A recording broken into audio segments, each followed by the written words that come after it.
So, welcome to today's show. We've got Ken Stearns on today, who is an author of Dear God, as well as a podcast host to a show called The Jar. So, welcome to the show, Ken.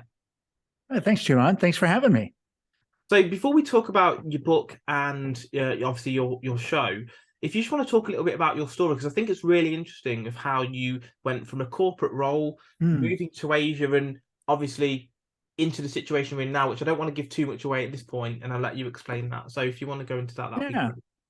sure. I've had it's great pre-chat, great meeting you and having the conversation. It's been quite fun. And yeah, there was that time in my life. I was graduating as an accountant, back in one of those recession days, back in the 80s, graduating from college and ended up in California as an accountant, just a junior kid, young guy starting my career. And along the way, I met these, I was doing some basic accounting stuff, and I had these sales guys that I was helping out on commissions and expenses. And slowly I started seeing, man, the salespeople, they're living large out there. Big bonus checks. They get to go out and have fancy dinners. And I'm writing all these checks for these people. And I just generally think they're not that much better than me. How come they're living this life and I'm living that life? Or they're living that life and I'm living this life? Before I knew it, my wife was pregnant. And so what do you do when your wife's 3 months pregnant? You got a good job, you quit. You quit. That's what you do. You quit your good job with benefits, take a job with no benefits that you know nothing about, which is what I did at 27. Gave up a good salary, and then I promptly got fired from that job, and then fired for my next sales job because it was apparently harder than it looked. Yeah. And then accidentally, I took that job of last resort as an insurance agent. It's the last place everybody goes if you're a salesperson, for which most people die. And and somehow I died a few times. And but I lived to tell the tale. I made it through that job somehow, but very lucky and maybe just trying and getting luck. Keep trying, and eventually got a little bit of luck.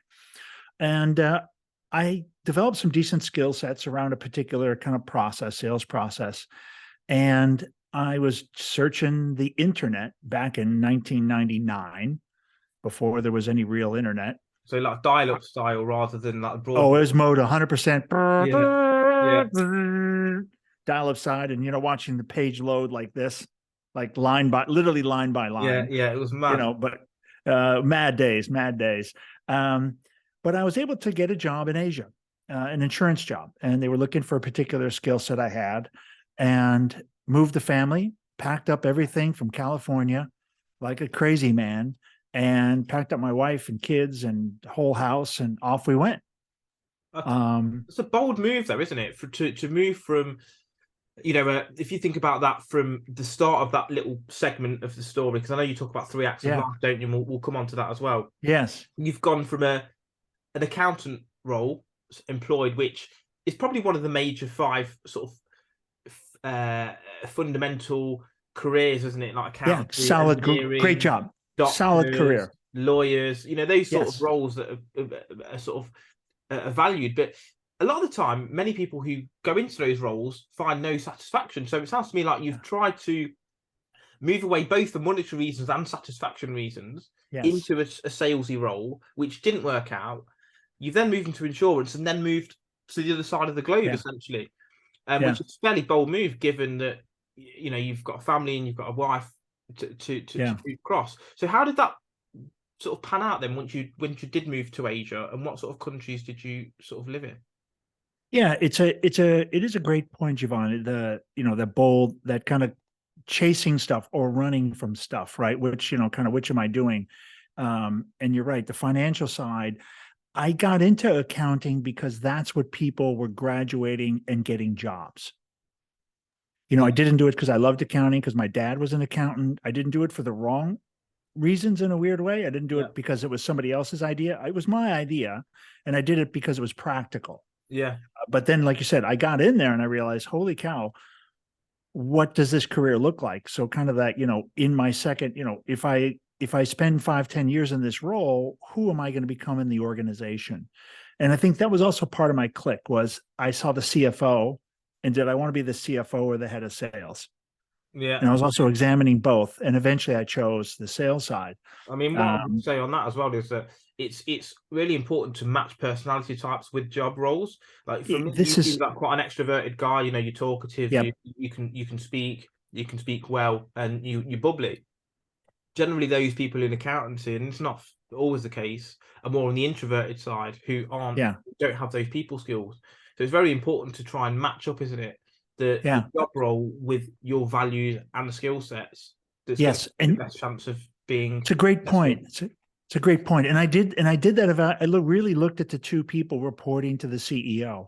And those were the two people the CEO spent a lot of time with, head of sales and the head of finance, and HR. And I thought really, well, looking at the two people and the skill sets they have and my identifying who I identified more with and the career path. And you're right. I made the right call. Yeah. And, and I got to Asia. It's a great opportunity, land in Hong Kong. I spent 12 years in Hong Kong, working ultimately for a couple of different companies, but traveling in Asia, going around and helping start up distribution for different partner companies and different, just different management stuff around insurance and sales. And then ultimately less, still sales, but a lot more management. Yeah. Really managing the salespeople, not directly responsible for the activities, but managing the people that did it, and really managing the company at a different level.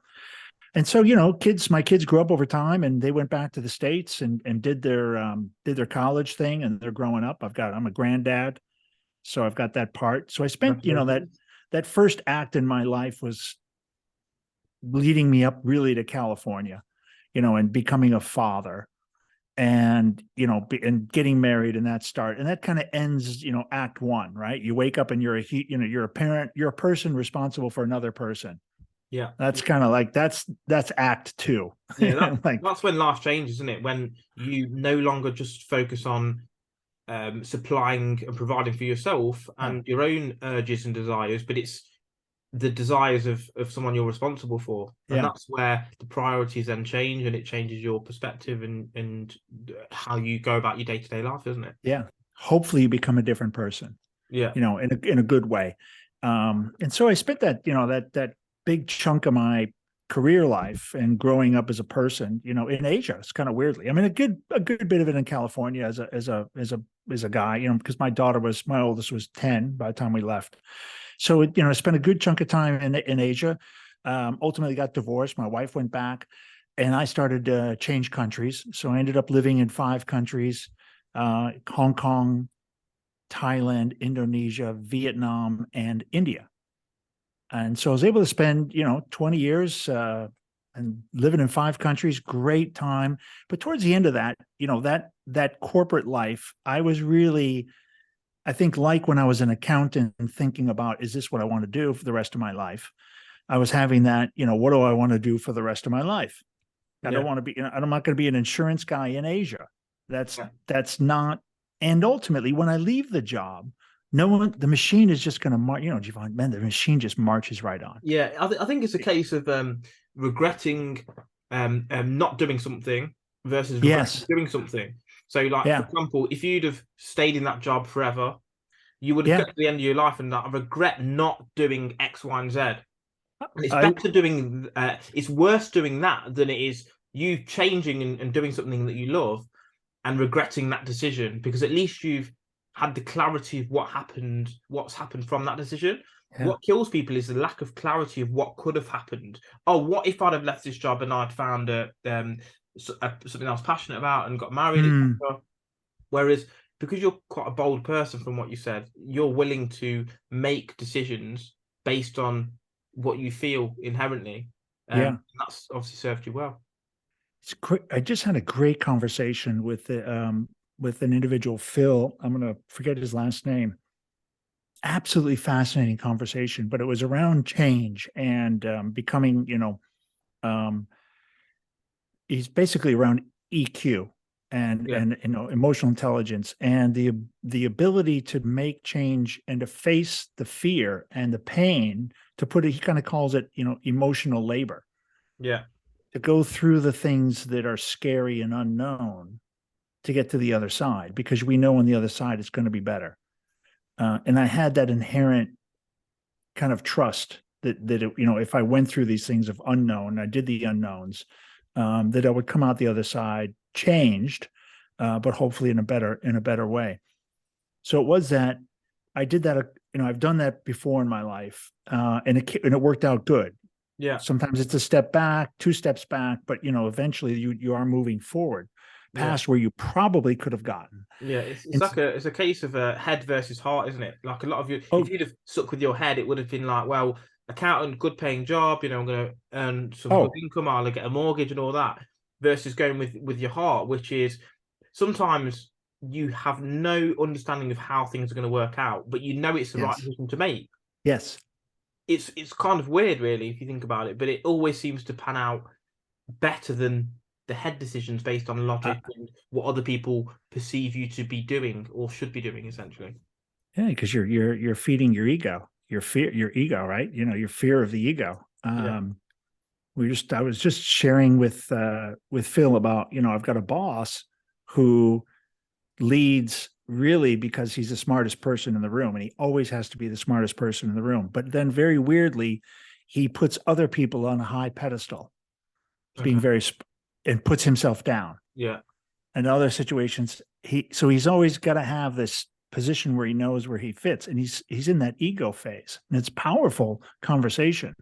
When you think about, he's talking about energy, and you have to take other people's energy. When you're with your victim friends and your victim group, you have to steal energy from each other. Yeah. And then when you learn to live on your own, you lower those walls. Yeah, there's something called a serotonin transfer as well that it's a bit of a serotonin transfer. This is a really interesting gentleman. I'll shoot you his email or his page afterwards. We had an incredible conversation about this stuff around the ego and the id and just how it ego and stuff. He's on another plane. Is he? It's another great conversation. And so some of the things that I've been doing inherently and instinctually for myself are things which have some science base behind it. There's a reason why, and the results and what happens. It's science based, physics actually, which is super cool. Yeah. When you start thinking about the physics, is actually what happens in people. Yeah, it's like even the quantum physics experiments and research that's coming out now, it shows some of this spiritual aspect that people have been talking about for hundreds and thousands of years that is now being proved through the particle slits experiment, the quantum entanglement. Yes. When you zoom into things, it's just energy. There's no physical thing there. And it's just thoughts affect things. And that's been proved by a number of experiments. And it's important that we understand as individuals that we are sort of like atoms moving through space and time. And we know inherently what a better destination is for ourselves. Yeah, he's talking about the neurons you have in the frontal lobe that mirror neurons, and allows you to understand when you go into a room, are friend or foe. Are they taking energy or stealing energy? Do I need to put my walls up and protect my energy? The other one, so there's a mirror neurons is something great for people to Google for fun. The other one that was really interesting, I'd never heard it articulated like this, was we are actually an energy. We vibrate our own. I didn't realize this. We have our own unique frequency. Yeah. I didn't know that was a thing. So it's our own fingerprint in a way. It's another fingerprint of individuality. And that our cells, which you probably know, our cells die off every 7 years. So you're actually not the person you were 7 years ago. Physically, you're different. It's different. You're not even the same. So his articulation was that cells are really just like a visual representation of our energy. Yeah. And that they are host. They are that your energy is the host, not that your spirit has come into a body, but the spirit has attracted a physical form. Yeah, it's like Tesla talks about it, doesn't he? He talks about vibrational states and 369 and how if you understand the vibration and non-physical plane, you'll understand everything else. And we do change, don't we? We change throughout our lives. I've probably changed 15, 20 times. If we look at what we were like as a kid versus to what we are now, And that's Yes. from perspectives and things that happen to us, and we see things differently. And what you're saying is that affects our vibrational energy. Yeah. Yeah. That this is a really interesting thing to me, is that, the fact that your physical form is really wrapped around your energy. And I think I've understood it in so many times to be the other way, that the body is born and the energy comes inside. It's actually not the case. The energy is the thing. Yeah. And the body wraps it, is basically is infecting the host, if you will. Right? That's wrong words, but the energy is there. So it's a good side. I mean, it's a great side conversation, and relative to kind of what my journey was about, which was kind of recreating myself a few times and getting to the end of that Asian career and kind of realizing, do I want to be an insurance guy? Am I going to sign on for another 5 years and then regret being 70 or 75 or whatever? If I sign on for 5 or 10 more years. Yeah. And what does that look like? What direction am I going? And where, if I imagine myself in that place, what can I do with that? I really thought, man, I was 50 something. I'm 60 now, 61. So it was really about crafting my new reality for, post work. Yeah. Who do I want to be? It's like we're like a body carrying around a soul, aren't we? It's an energy carrying around a body. An energy carry, yeah. So a body carrying a soul, but you're saying it's the other way around. It's the other way around. I always thought it was the body was there and the soul came inside.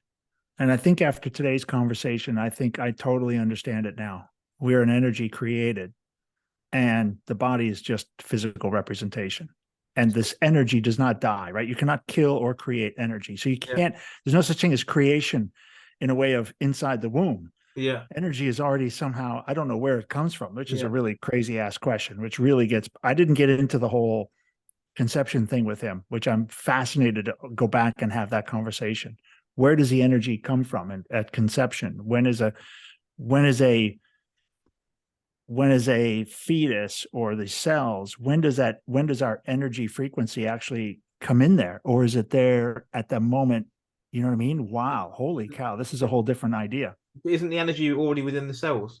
Like the sperm and the ovum, the information and energy is already contained within that. Now that's an interesting, that's a third. I didn't think of that. That's a third option.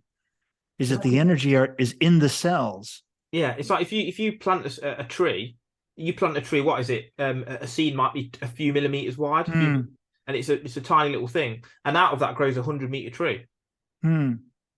It's got information within there, and we're no different. And this is why I think there is something that's created Earth, because if we think of a house, a car, a T-shirt, it's obviously created because it has dimensions, it has a function, etc. And many people saying, well, actually, no, there's no such thing as a creator, etc. But if we believe that a car is created because it has a physical steering wheel, wheels, chairs, etc., but then the Earth and its magnificence, and us as humans with ears that listen and eyes that see, and circulatory systems, and a brain that has different sections and limbs that isn't created, that I just can't understand that logic. Yeah, it's an accident. Yeah. We just evolve. It's monkeys. Somebody told me one time, oh, it's just monkeys on a typewriter. If they bang enough code, eventually you'll come up with this. Yeah. If you've ever seen anybody write code, that's not how it works. Yeah. It's like DNA's a code. Yes. Yeah. DNA's a code. It is a code. Yeah. So this inherent codes that are built into the system, that I think show like evidence of something. But so you've then gone from Asia, and what you decided to change scenery there. Yeah, and I did it. I mean, it wasn't so. It was a little more convoluted. I was at that a long time ago. I was thinking about what I'm going to do, and how to get out, how to get back.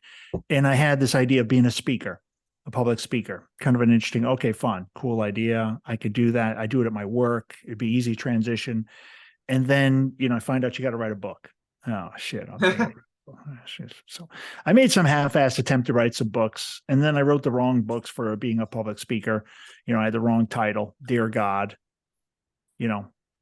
and I call it the wrong title because you're either going to speak to churches and then that's it. But if you use a book, dear God, it's going to hard to get into corporate and the places where I'm kind of more relevant, if you will. I think the thing with the word God is that it's got so many kind of sub connotations nowadays, both positive and negative. Tough. If someone says God, it means, oh, you're super religious, you're this sort of absolutely. And then on the flip side, for those atheists, it's just an invisible nothingness.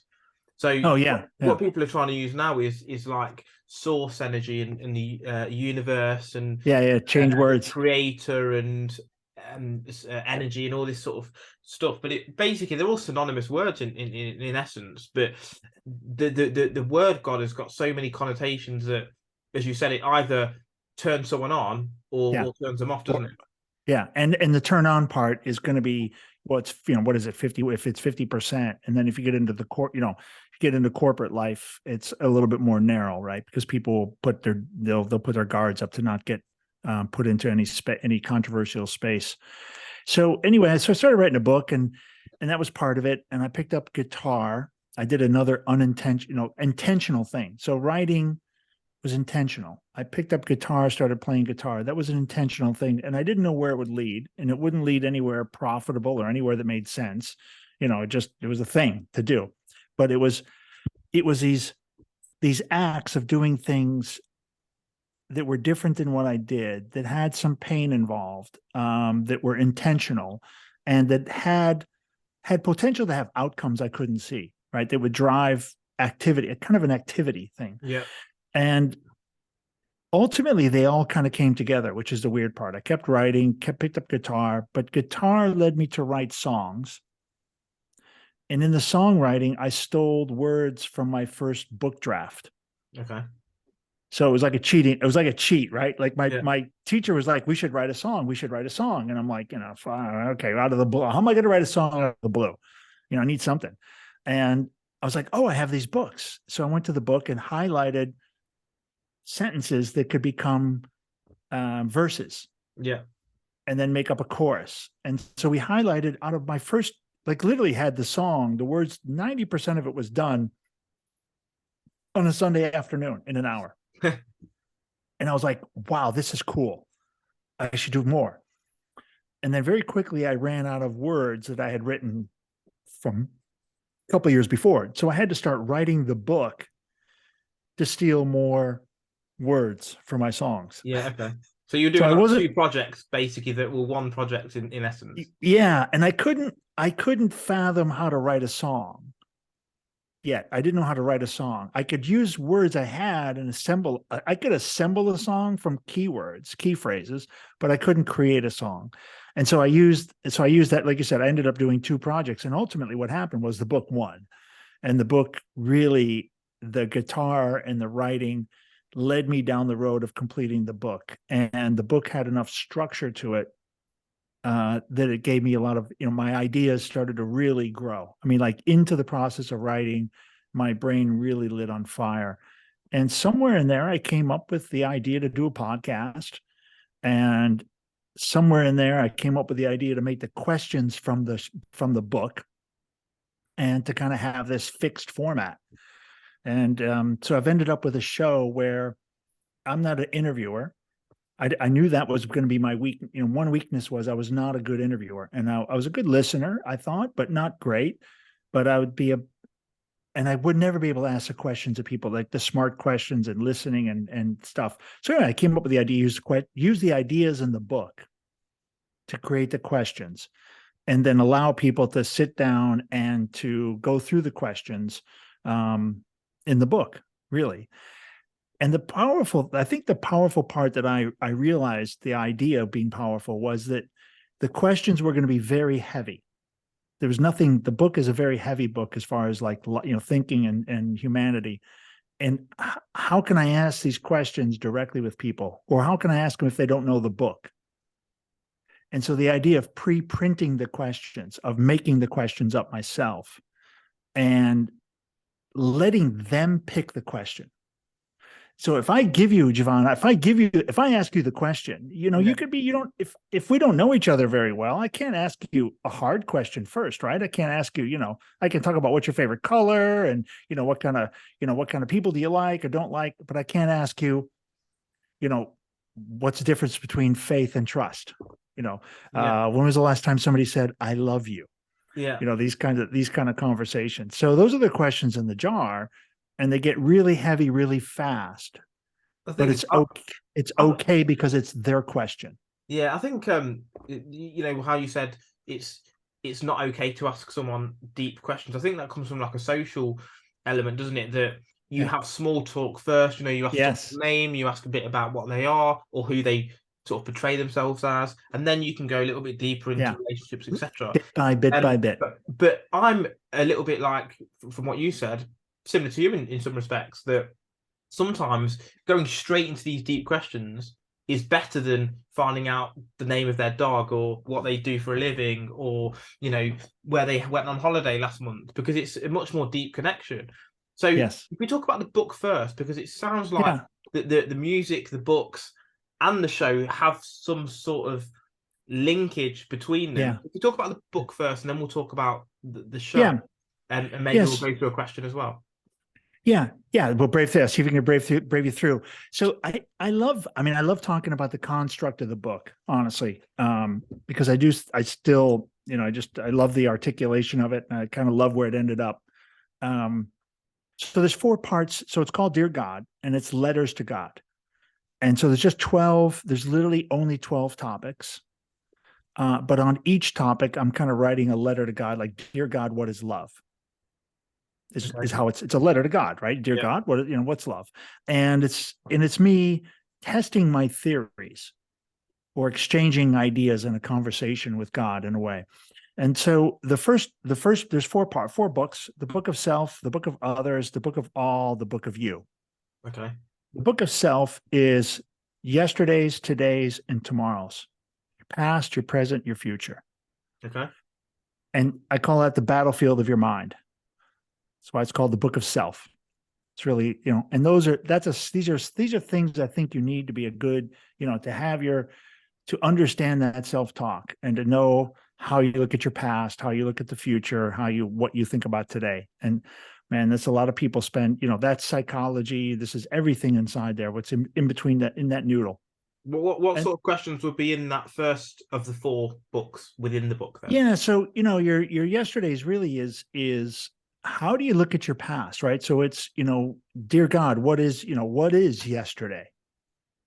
Right? Does it matter? Is it really what I think it is? Or is it what I imagine it to have been? Right. Yeah. And how do I control those thoughts? Like, it's my past, right? It is my past. So at the end, the conclusion is it's my past, and it doesn't have really, as far as who I am in my own self conversation, it's not that significant. And I shouldn't basically you shouldn't let your past control you. And it's not a reflection of who you're going to be. Yeah. It's about extrapolating the right things from it though, isn't it? In some respects. Yeah. And and it really is a conversation with God saying, is this correct? Like in a positive way. I'm trying to get my head around the right way. I'm trying to find the right way to look at my yesterdays. Okay. And that's the idea behind all of these. And so the next book of others, is kind of like between you and another person. It's a good skill set. And so those are acceptance, forgiveness, and compassion. And I think if you have those skill sets down really well, then you'll be a good human. And compassion is really fun because, I spend a lot of time, is like walking by. If you see somebody on the street and you give them 10 cents, is that compassion? So it's a conversation around what is compassion? Yeah. Really? How do you define what is it? it? Yeah. And, is that really compassion? Yeah. Thoughts and prayers. Yeah. Is that really compassion? Yeah. And so acceptance, what is acceptance? And I think in today's environment, it's a powerful conversation. I don't have to agree and condone and acceptance are different things. Yeah. I can accept who you are. I can accept your belief system. I can accept how you've gotten there. I can appreciate that. I can have empathy for you. But I may not agree. Yeah. But I can accept. Yeah. Yeah. And there's a powerful difference. I don't agree with everybody, and I don't agree with everybody's views on life, but I can appreciate how people got to where they are. Yeah, definitely. Words are very important because the using a different word can give you a whole different perspective on something, can't it? Yeah. Oh yeah. Powerfully. Powerfully. So those are good tool sets for between two people. And then it kind of got the humanity approach. When you get to the level of humanity, I picked up love. It's all about love, Yeah. really, at the end. Yeah. Karma, Yeah. treating, so good love and treating people like you want to be treated, and service, Yeah. being in some service to humanity, to your fellow man, on this, while you're on this planet. What are you doing for other people? Yeah. And not just familia, but but outside your family. And then the last one is the book of God, or book of you. I call it you. And wherever you're at on that spiritual verbiage spectrum, is it no God, or you 100% believe in God, and do you believe in, or is it Like a determinism, free universe will. or intelligent design? So somewhere you're on that spectrum of spirituality, somewhere on that spectrum of spirituality, 0 to 100. I think the closer you are to 100, I think the more power you can get out of things like faith, hope, and prayer. So those are the last three letters, and I think we talk about faith and trust, right? Yeah. And I think for sure, I mean, faith can be a lot of things not spiritual. But when you add the spiritual aspect to it, it's way more powerful for people as a tool in life. And I think hope, I think without any spirituality, I don't think you have, I think hope is a way, way different term between spiritual people and non-spiritual people. Yeah. I And think and where you're, yeah. Yeah, I think it's quite a dichotomy. Like many people who are in the corporate world believe that that's the only real world, the corporate world, the buildings, the finance, Yeah. and that this other spiritual stuff is not real and non-existent. But I was like, Yes. all the constructs that you're talking about are all man-made constructs. Absolutely. What we're trying to establish is the stuff that was there before we built anything, and the Yes. rules and the way of thinking and the philosophies behind that. So yeah, there's a lot of people with a lot of with sort of the the horse blinkers where they can't see Yeah. Yeah. to decide on. And it's about maybe trying to pose questions like what you're doing with your book, pose questions in a way that gets people to not get given the answers, but to think in a way that's going to say, well, actually, yeah, how does that work? Yeah, what would that mean for me personally? And then start to Yeah. self-actualize and ask themselves introspective questions. And I think hope is one of those great ones, right? Because it's not really religious. Yeah. Now, faith is a more charged word. Yeah, it is. Yeah. Faith is a bit like the God word, right? It's a bit charged. But I think it's also it's a great one to you explore those two chapters in my book. And I think you are a little bit like, I do a little bit introspective here. Where am I on that spectrum? So I ended up with this, took a while, and I think the construct of the book came out really cool. I mean, I like the idea that it's got, this part of self and others, and humanity, and the skills you might need to kind of grind through life. And then it was weird. I ended up with the idea to write questions from the book. This part I have Javine, I got no recollection how some of this stuff happened. Some of it is by my design. The actions and the energy is mine. The outcome and sometimes the ideas were it's foggy for me. I like to laugh and kind of say, now, I wrote this book called Dear God, asked a lot of questions. And with a sense of humor, God has sent me on this mission to go talk to 444 people to find my own answers. To be fair, like I'm writing a book about questions at the moment as well. That's a question a day that you ask yourself. So where do I want to be in 3 to 5 years? What traits do I like about my friends? What compliments do I receive? All those sorts of things. And it's a question a day that you're going to write the answer to help you self-reflect. What career would I do if money wasn't an issue? All those sorts of things. Because I'm a massive believer in questions. The right I love it. Get the right answers. And then what you've just said is another thing, is that where do we get ideas from? Do we actually create ideas, or are we Yes. in a good vibrational state, as you said, to pick up ideas that are sort of floating around? Yeah. Because I don't know if you've had this, but I've had this many times where I've been thinking of an idea, a business idea, or some other sort of idea, and then a week later you see someone started that business. Is that idea floating around and we're like antennas picking that up? Yeah. Or You're trying to throw you're trying to cast, start throwing out some lines and pull some ideas in to be only mine before someone else gets it. Yeah. And it's how we act, as you said about acts of service. Are we then using that ideas to serve others? Or are we actually creating these ideas from within our own with brain? your own energies creating it. So it's a difficult conversation. It's much like the free will versus determinism. Do we create ideas, or are they given to us?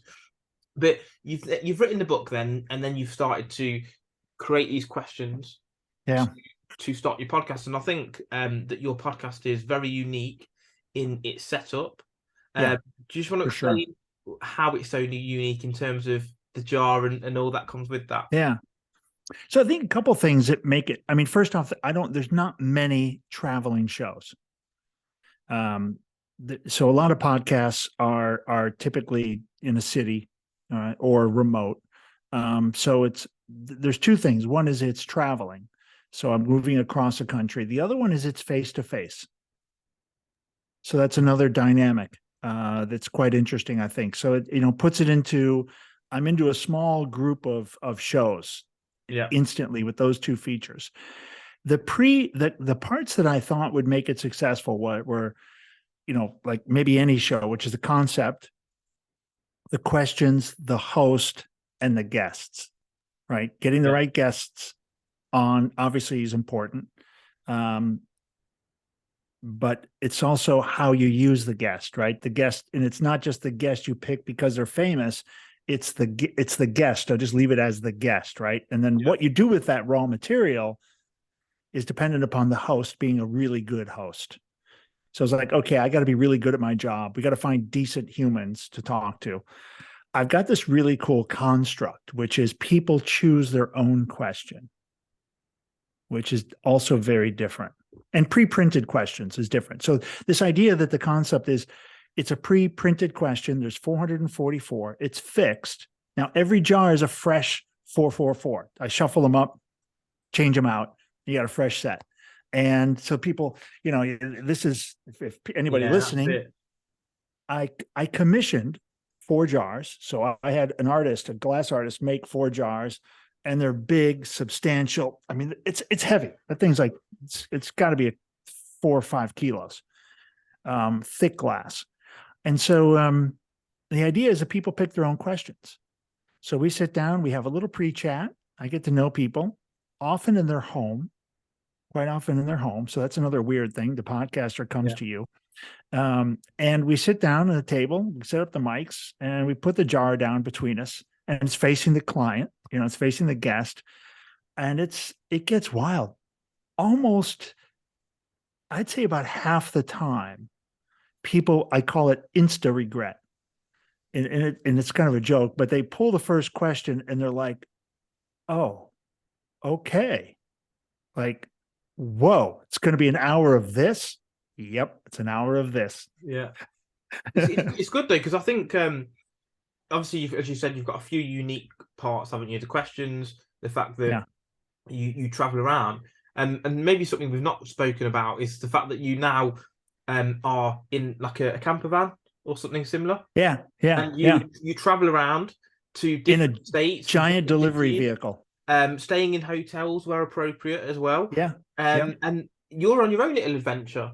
I'm on my own. Searching for cool areas, searching for cool guests, searching for answers to these questions as well. So yeah, very like not to use the word envious lightly, but it's a very envious position for a lot of people, isn't it? That you have total freedom. Yeah, it is one thing people do often, and sometimes I'm ignorant to it in a way because I'm in it, and I never thought of it being something people would aspire to do. But so many people, podcasters, even the other day I was on a show and somebody's like, oh man, when this is happening and that happening, I've been telling my team I want to get on the road. So they interview me and they talk and they're like, oh, you're doing what I want to do. But when you're in the game, you can't always see the game. I cannot see the game. So it's like, and it's one of the questions I've got in my book, actually. It's like, well, based on your sort of speed of life, let's say haste of life, and running on the hamster wheel, what are you missing?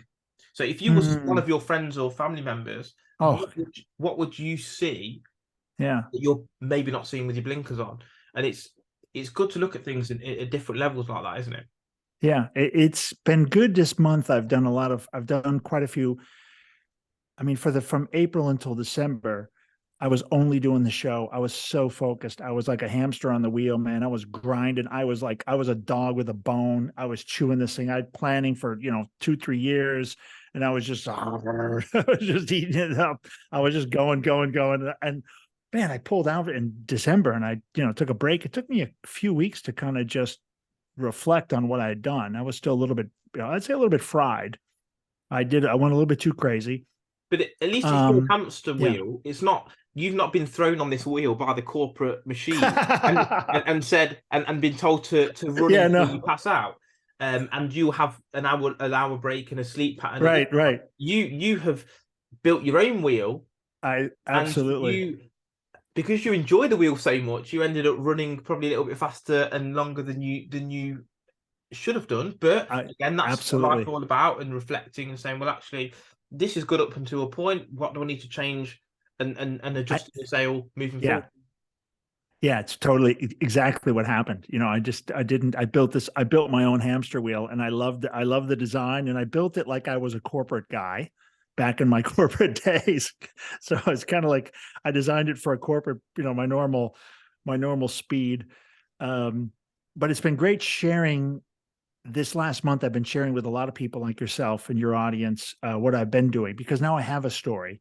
I had an idea 12 months ago, and nobody really wants to hear about your idea. But, if you do something, if you do actually grind it out and do something interesting, people want to hear it. It's funny about the burnout. I was talking to my daughter this morning. So I'm lucky I work with my daughter, and we had a team meeting this morning, and I was describing what we were going to do going forward. And she said, no, man, you need a rest day. And I'm like, oh, last time I didn't really use a rest day. She's like, no, you'll burn out. Don't do that. So as my own daughter was kind of looking at me going, Pops, don't do that. You're gonna kill yourself. And so it's good to have at least somebody with a recognition to look at me and go, yeah, you shouldn't do it like that. That's too crazy. At least I have somebody looking out for me. It's always nice to have, as we said just a minute ago, that sometimes when you're in the game, others can see different angles for you. Yeah. And you also mentioned the imagination and you thinking about this life that you've now created. I think there's an Einstein quote, isn't there, that is like vision. Imagination is the key to life's coming attractions, or something along those lines. Oh, I didn't know. Yeah, his quotes are so good. Because you've got one that you really like as well, don't you? I think. Yeah, that's another one. Yeah, so I was sharing the one with you last time. You either believe in this life, right? You either believe everything is a miracle or nothing. Yeah. And whoa, that's, if you think about it from an Einstein level, and what he saw, and for him, it was he wasn't creating anything. He was just unraveling miracles. Discovering stuff. He was unraveling miracles. Yeah. Like they were there. He's discovering them, but he's discovering kind of how they work so he could replicate them or make them. Fascinating. But I love that one too. Holy cow. Imagination. I'm one for quotes. Imagine and questions. Imagine is the key to life's coming attractions. So when you think of something, it's because of that you can achieve that thing. Like I would never dream about becoming a professional swimmer. It wouldn't really come into my mindset, but I've got my own, niche things that we dream about, and because that's achievable for us. So I'm a believer in that. So your podcast then. So if you were to pick a question out the jar now, see an example of what one of those questions would look like. Maybe we can have a chat about it. Yeah, let's go through. Let's pull out a question. I hope we don't get a weak one. I hope it's something, strong. Well, to be fair, we're not going to have the hour to talk about it like on your show anyway, so maybe it wouldn't be such a bad thing. I don't know. Okay. How well do you think you know other people? That's an interesting one. Because there's some depth to the question. Depends on where you take it. Yeah. This is where you take a minute to actually think about what the question really means. How well do you really know other people? Do you really know other people? And one of the interesting things when I wrote the questions, I was quite intentional. Every question, some flew, some came off easier. I don't remember writing all the questions. A lot of the questions I don't really even remember. But the part that surprised me, Javon, was everybody has their own interpretation of the question. Yeah. I knew people would answer it based on their life experience. But the part that I didn't get was the variation on the actual, like what it meant to different people. And like, you're right. You take this question, you pause, you think about it, and it's going to mean something to you. Yeah. So for me, I've already thought of a few things. Yeah. The first thing I would think of is, well, how well do I know myself is the first starting point. Because if I don't know myself 100%, and let's say I know myself 72%, let's just put a number out there. What's the chance of me knowing someone else at least to that level? It's probably going to be half, maybe half of that level would be a good guess. Because even, our conversation, you're only seeing parts of me that I want you to see, and vice versa. Oh, you have to be a fly on the wall, maybe, to see what people's true habits are. You then go a level deeper and say, well, how well do you really know other people? Is that a generic thing, maybe? Because there's been psychological experiments done, and we go to what's it called? The war. What's the area called in Krakow? I don't know that. Where they obviously mass murdered the Jews, genocide. Oh yeah. Yeah. Well, in Germany. What was it called? Auschwitz. Usually Auschwitz. Yeah. So if people are capable of that, what about the people that you surround yourself with?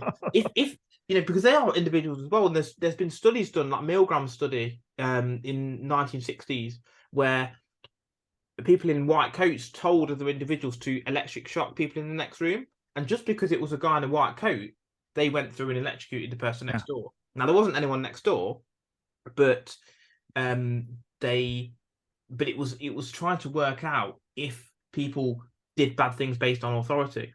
So I think there's so many layers to that question. Yeah, we just went through. Hello, my friend. Have you not seen COVID? Maskers, anti-maskers, anti-vaxxers. Yeah. The things that were said about people who did not want to get the vaccine, shocking. Yeah.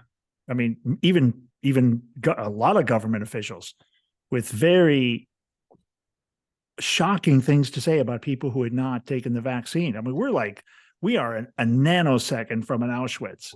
People will literally line up and burn other humans because someone told them they're bad or dirty. Yeah, it's crazy because you don't even know yourself or others until you've been put in a situation. Like if you were in a tiger's den, how would you behave? If you left a friend with your girlfriend, how would they behave? If you had no money, how would you behave? Because would you go out and steal? Would you be a beggar? Would you actually use that in a way to motivate yourself to work harder? So I think it's when you get put in certain situations, character traits come out. So how well do you really know other people? Surely it would depend on what situations you've seen them in. Okay. I like that. That's a great conclusion. It would depend on how many different situations you've seen them and the stress of those different to show the real person. Yeah, because you might have seen them on a night out having a few drinks with you and they seem like a really nice, bubbly person. But then when they're at home, they're depressed and, they work at Burger King and they have no money and they live at home with their mum and they've never had a girlfriend or whatever. You don't know Yeah, what's going through people's minds. And if we all spoke our mind 100% of the time, that wouldn't be a good thing either. probably not. I don't think we're unless everybody did it all the time. Yeah, exactly. So where can people find your book and connect to Yeah. you on in terms of your show? Because I think from obviously the conversation we've had so far, I'm sure everyone who's listened is interested in both of those. Yeah, you can find more about what I'm doing in the show, myself, especially the podcast where we're traveling to, how to find the book at the jar.live. So it's the main website, www.thejar.live. Okay. And just go there. That's the best place to go. I think if people wait, I would hate to say wait, but if you wait about another 24 hours, just put a little reminder in.